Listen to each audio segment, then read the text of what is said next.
Merci de choisir les programmes de Medi 1. Ravi de vous retrouver pour ce nouveau numéro de Talk Afrique. Le secteur de la cosmétologie prend de l'ampleur sur le continent africain et ailleurs. Avec un marché de 335 millions de consommateurs et l'émergence d'une classe moyenne grandissante, l'Afrique fait de l'œil au leader du marché mondial de la cosmétique, ce qui explique quelque part l'investissement de plusieurs entrepreneurs africains et multinationaux dans l'industrie florissante du bien-être. Les mouvements promouvant la beauté au naturel contribueraient à dynamiser la demande de produits de beauté sur le continent. D'ailleurs, une première école de cosmétologie a ouvert ses portes à Dakar au Sénégal en vue de promouvoir ce secteur. Pourquoi un secteur aussi prometteur semble être sous-exploité? Comment structurer ce secteur pour créer plus d'emplois sur le continent? Quels sont les mécanismes à mettre en place pour accompagner le secteur de la cosmétique sur le continent? Restez avec nous si vous voulez en savoir plus. Avec nous sur ce plateau, Dr Marianne Ouattara, fondatrice de Farifima International Cosmetology School. Bonjour et bienvenue à vous. Bonjour, merci de l'invitation. En face de vous, nous avons professeur Fatima Tali. Vous êtes dermatologue, chef du service dermatologie de la faculté de médecine de l'UCAD, l'université Cheikh Anta Diop. Merci d'avoir accepté notre invitation. Bonjour et merci pour votre invitation. Alors, je disais tout à l'heure, le secteur de la cosmétique est très attractif. Madame Dr Ouattara, quelle analyse faites-vous de son évolution sur le continent africain? C'est un secteur en très grand essor qui accuse un grand boom et on voit de plus en plus des personnes qui se positionnent, qui savent ce qu'ils veulent offrir sur le marché et aussi qui sont conscients qu'on a un très grand nombre de consommateurs et qu'on doit faire une production locale pour répondre aux besoins internes de l'Afrique. Et justement, professeur Lee, les marques Made in Africa voient le jour depuis quelque temps. Est-ce qu'elles tirent réellement leur épingle du jeu? Alors, c'est le début, ils sont au tout début, c'est les balbutiements, mais quand même, c'est un secteur qui est en croissance et je pense que d'ici quelques années, on entendra parler des produits locaux fabriqués, made in Afrique. Très bien. Et toujours avec vous, professeur Lee, l'Afrique francophone subsaharienne est largement ignorée par les marques internationales de beauté et cosmétiques, malgré un potentiel important, largement sous-exploité dans de nombreux pays, affirme l'agence de conseil et d'études spécialisées, CETELMA, dans un rapport publié en fin mars dernier. Qu'est-ce qui expliquerait cela, selon vous, professeur Lee? Alors, comme vous dites, c'est d'après un rapport et il faut toujours documenter. On voit certes que l'Afrique francophone est laissée en rade, mais le pouvoir d'achat grandissant chez les consommateurs, je pense que de plus en plus de grandes firmes pharmaceutiques ou bien spécialisées dans la cosmétologie commencent à prospecter ce marché africain qui était jusqu'à présent méconnu.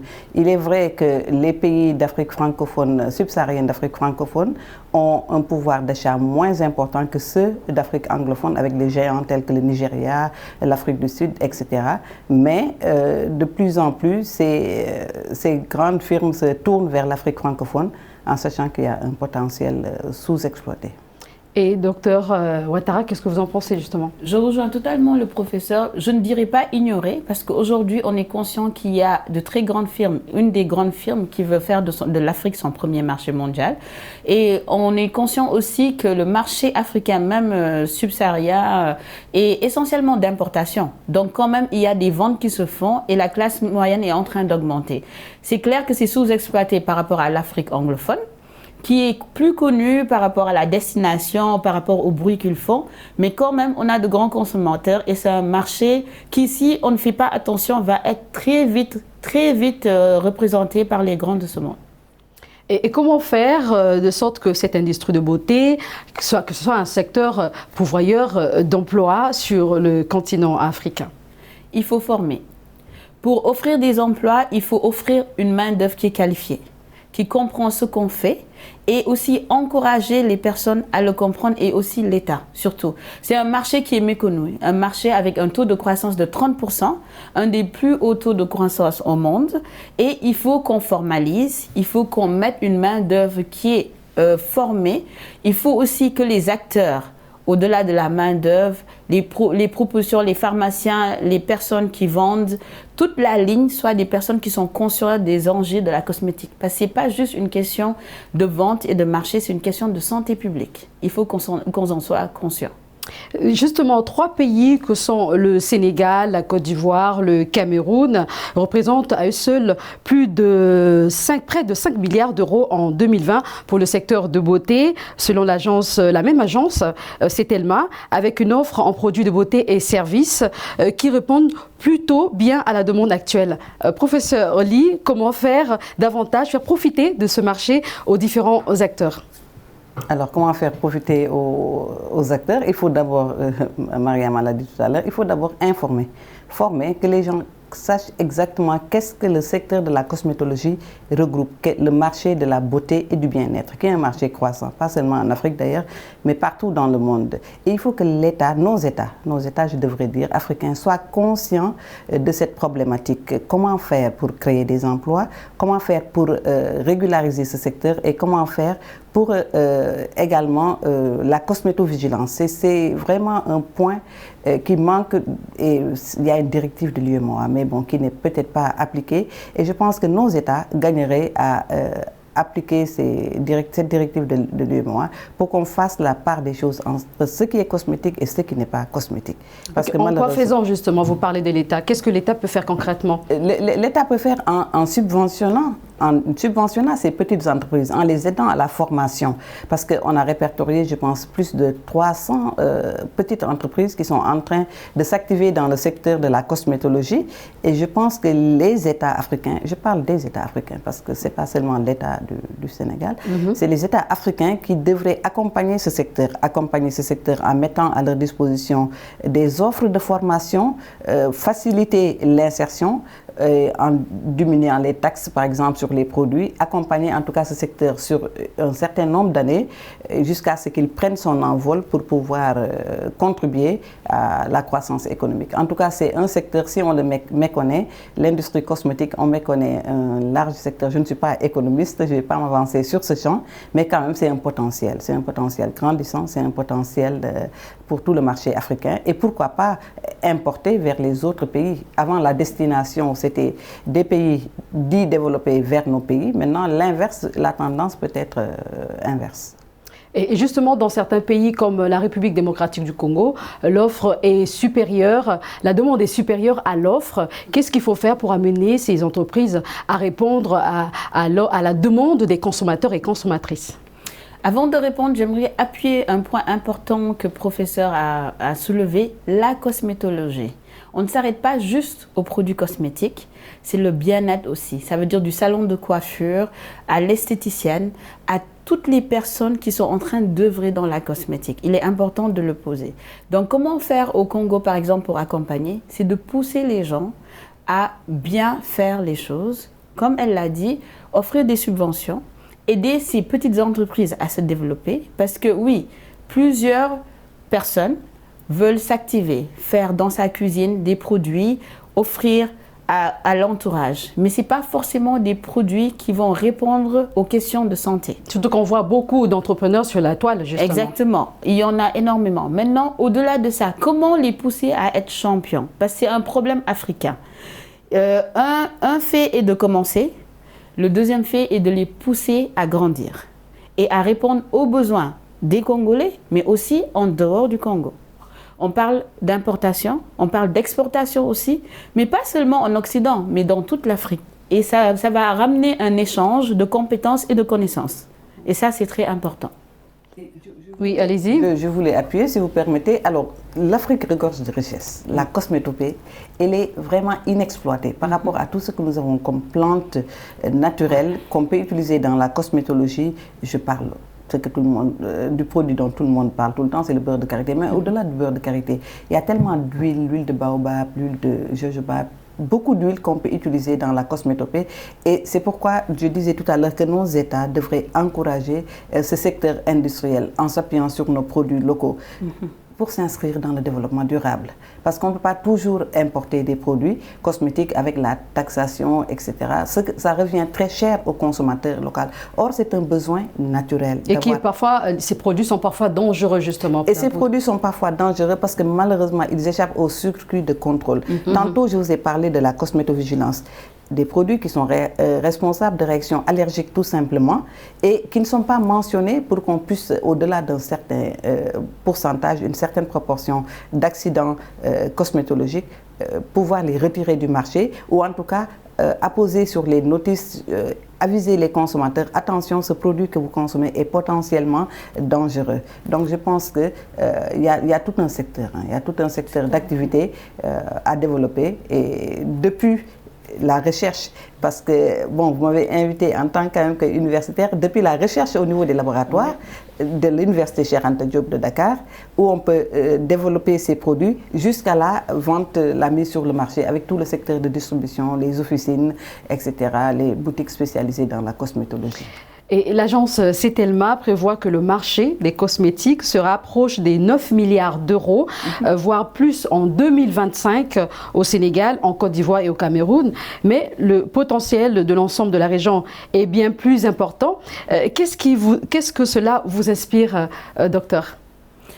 Ce que ça m'inspire, c'est changer le paradigme, selon lequel on ne prend plus les matières premières ici, on les transforme à l'étranger pour nous les ramener à prix coûtant et comme le professeur l'a dit, sans savoir qu'est-ce qu'il y a dedans. C'est de garder nos matières premières ici, de les transformer ici et de les vendre ici en respectant les normes internationales, en respectant les questions de santé publique.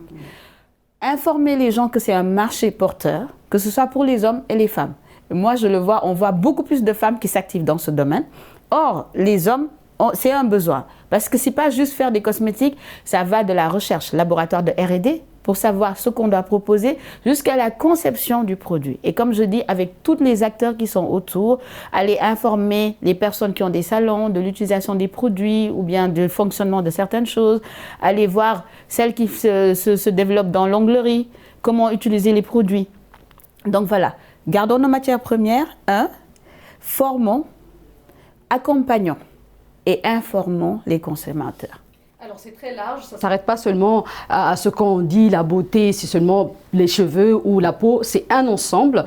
Et tout à l'heure, professeur Lee, vous avez parlé de la recherche. Comment ça se passe au niveau de l'université Cheikh Anta Diop, dans ce domaine-là justement, très attractif, de la cosmétologie? Oui, surtout au niveau du département de la pharmacie, où dans les laboratoires, on identifie les produits, on les teste, parce qu'il y a toute cette phase, l'innocuité du produit, l'intérêt avec des essais, c'est pas des essais thérapeutiques, mais en tout cas d'abord chez l'animal pour voir l'innocuité du produit jusqu'à les tests chez l'homme pour voir quel est l'intérêt. Donc au niveau surtout du département de pharmacie, de botanique et surtout la formation. Elle a insisté tout à l'heure.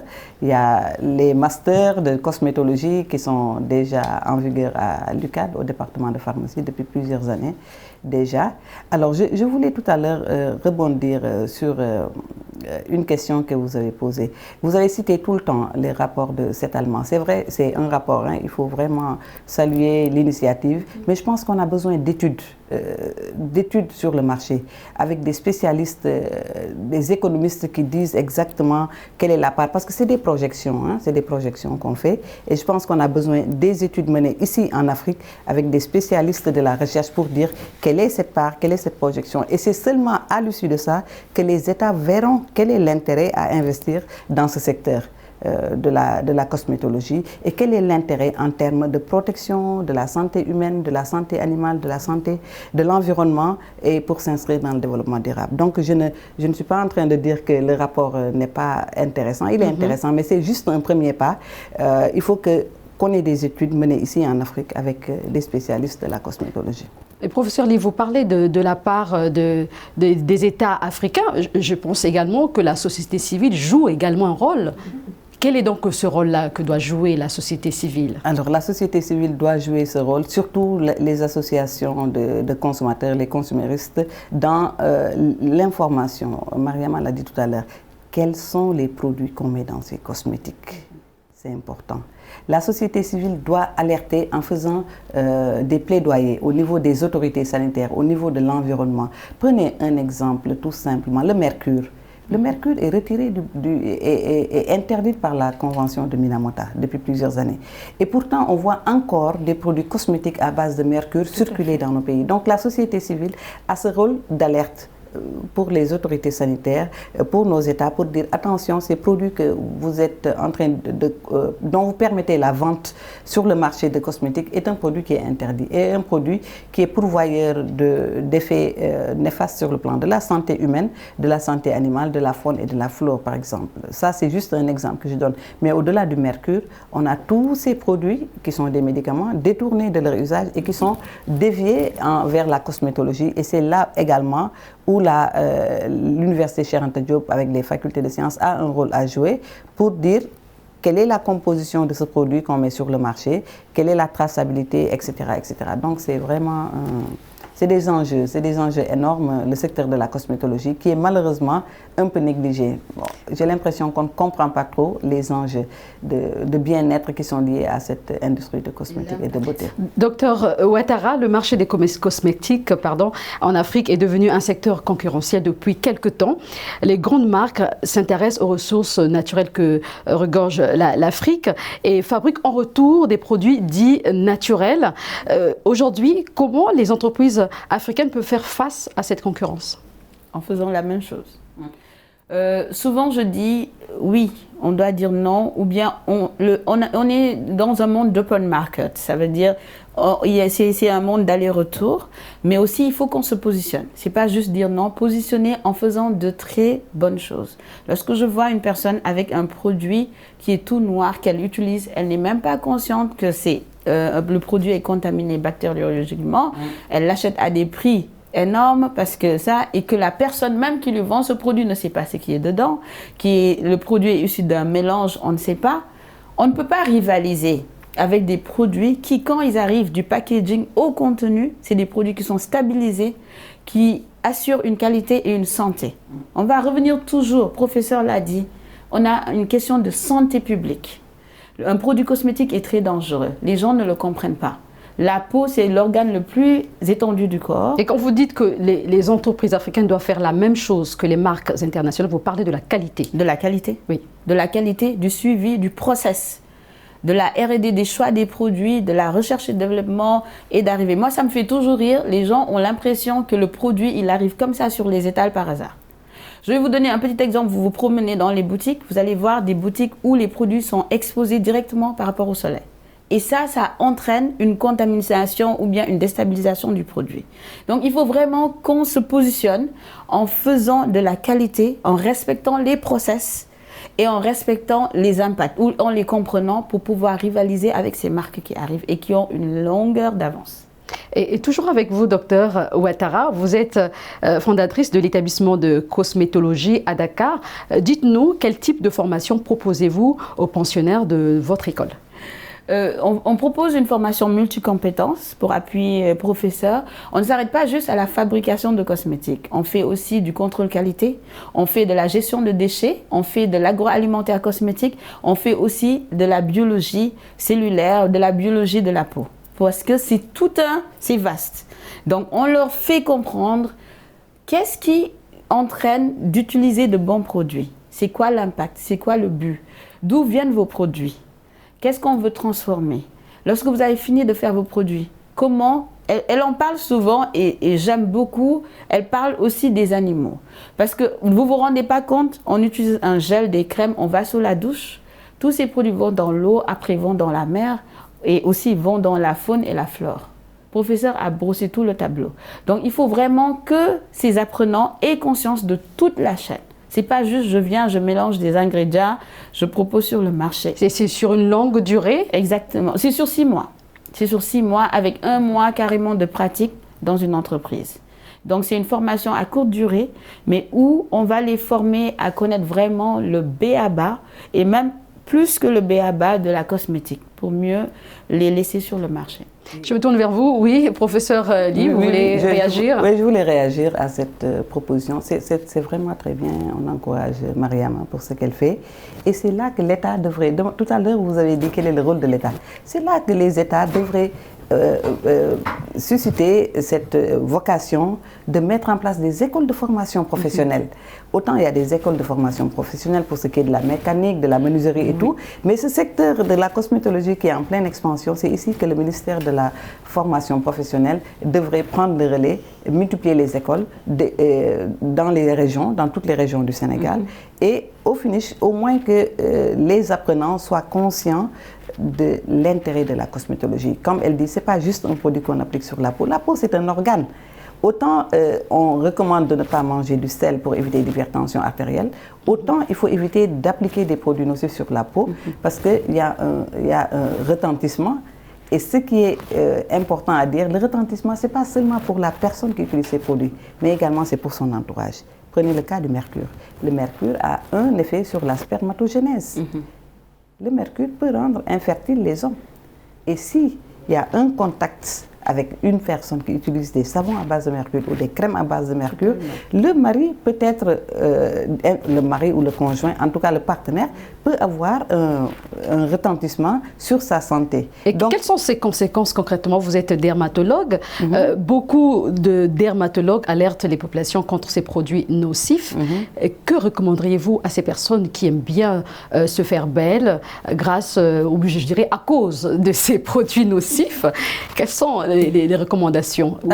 Je reviens sur ça, les conséquences justement. Alors les conséquences, comme je dis, s'il y a une leçon qui est bien sûre en Afrique et au Sénégal, c'est les conséquences des produits cosmétiques dépigmentants. Alors tout le monde a bien compris depuis des années qu'on alerte, depuis des années que les professionnels de la santé, les associations de la société civile ont alerté. Je pense que tout le monde connaît les effets nocifs, en particulier de ces cosmétiques qui ne sont pas de vrais cosmétiques, mais qui sont des médicaments, mais qui ne coûtent pas cher. Et les spécialistes de l'industrie cosmétique ne se fatiguent pas. Vous allez en Afrique, vous vendez un tube à 500 francs, vous amassez énormément d'argent sans tenir compte de la santé humaine. Donc là également, je pense que c'est vraiment c'est le nœud du problème, c'est cet impact sur la santé. On a tellement décrié, on a tellement décrit à travers la presse, comme je dis, tout le monde connaît maintenant les conséquences qui vont de la banale infection qui peut être grave jusqu'au cancer de la peau. Tout ça, ça a été rebattu. Mais en dehors de ça, il y a les manifestations allergiques. Et on n'en parle pas souvent. Et c'est pourquoi je disais tout à l'heure en début d'émission le rôle important de la cosmétovigilance. Autant la pharmacovigilance pour tout ce qui est produit médicaments, prenons le cas avec la Covid, de la vaccination contre la Covid, mais quelles sont les réactions allergiques? Et c'est ainsi que vous verrez dans les pays du Nord, quand il y a un allergène qui est tracé, qui est rapporté par tout le monde, on le retire. On le retire tout simplement des produits cosmétiques. On dit le parabène, il faut le retirer. Pourquoi? Les produits dont on n'a même pas la composition, c'est ça qui est plus grave. Autant on peut tracer certains produits quand on connaît l'ingrédient, mais des fois vous voyez des packaging où on ne mentionne nullement la composition de ce produit. Et je pense à ce niveau, vraiment, s'il y a un mot-clé ici que je dois répéter, c'est la cosmétovigilance, tout simplement. D'accord. Et justement, comment faire pour garder cet éclat? Parce que pour certaines femmes, être belle, il faut avoir un teint clair. Comment faire justement? Est-ce qu'il faut se tourner vers ces produits bio?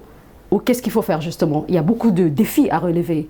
Oui, avant de répondre à cette question, je voulais répondre au professeur pour dire à la gouverne de l'État sénégalais, cette école est accompagnée par le ministère de la formation professionnelle à travers le 3FPT, qui aujourd'hui, on va se déployer aussi dans les régions parce qu'on tient à le dire, c'est important pour ce coup-ci.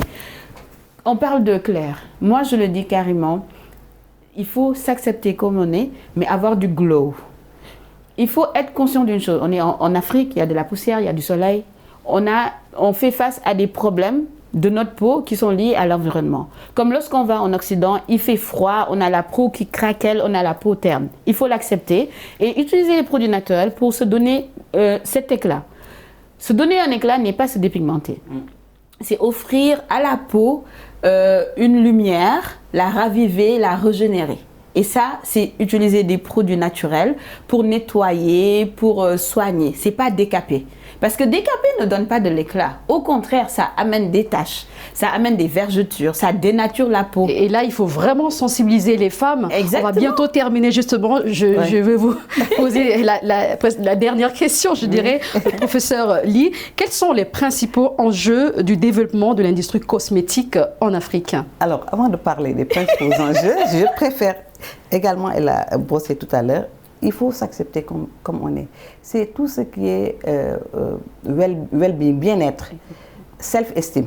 Il faut être avec sa peau naturelle, ni peau claire, ni peau... On est naturellement et on entretient cette peau. Cette peau, elle a besoin de soins, elle a besoin d'être parfumée. C'est tout ça la cosmétologie. On ne revient pas là-dessus. Maintenant, quelles sont les motivations? Ça, avec les focus group, on a vu l'éclat. Pourquoi? Parce que c'est une longue histoire. Je pense que le cadre de l'émission ne se prête pas à remonter à toutes ces motivations. Maintenant, quels sont les enjeux de la cosmétologie? Les enjeux, on a dit, c'est la formation, c'est l'information, c'est accompagner ce secteur et insister sur le fait que ce n'est pas des petites entreprises avec 2 ou 3 personnes qui vont se développer. Il faut mutualiser, il faut se regrouper. Il faut qu'aujourd'hui qu'on sente une industrie cosmétique africaine, donc à l'échelle des nations, une industrie cosmétique qui peut répondre au rendez-vous du donner et du recevoir. Autant on peut importer des produits, autant l'Afrique peut à long terme se positionner. Et ce n'est pas un secteur qui va se développer en une année. Il faut une décennie, mais il faut partir de la base, c'est-à-dire former des ressources humaines de qualité, insister sur tout le secteur de la distribution. Et je pense que les industriels, ou bien les hommes d'affaires, ou le secteur privé a quand même quelque chose, sa partition à jouer. Merci beaucoup. Professeur Fatimata Ly, nous sommes arrivés donc à la fin de cette émission. C'est un plaisir de vous recevoir sur ce plateau. Professeur Fatimata Ly, vous êtes dermatologue, chef du service dermatologie de la faculté de médecine de l'UCAD, l'université Cheikh Anta Diop. C'est un plaisir. Merci, plaisir partagé. Également, docteur Marianne Ouattara, vous êtes fondatrice de Farifima International Cosmetology School. Merci à vous également. Merci à vous de nous avoir invités. Merci à vous d'avoir suivi cette émission. On se retrouve très bientôt sur Média 1 et portez-vous bien.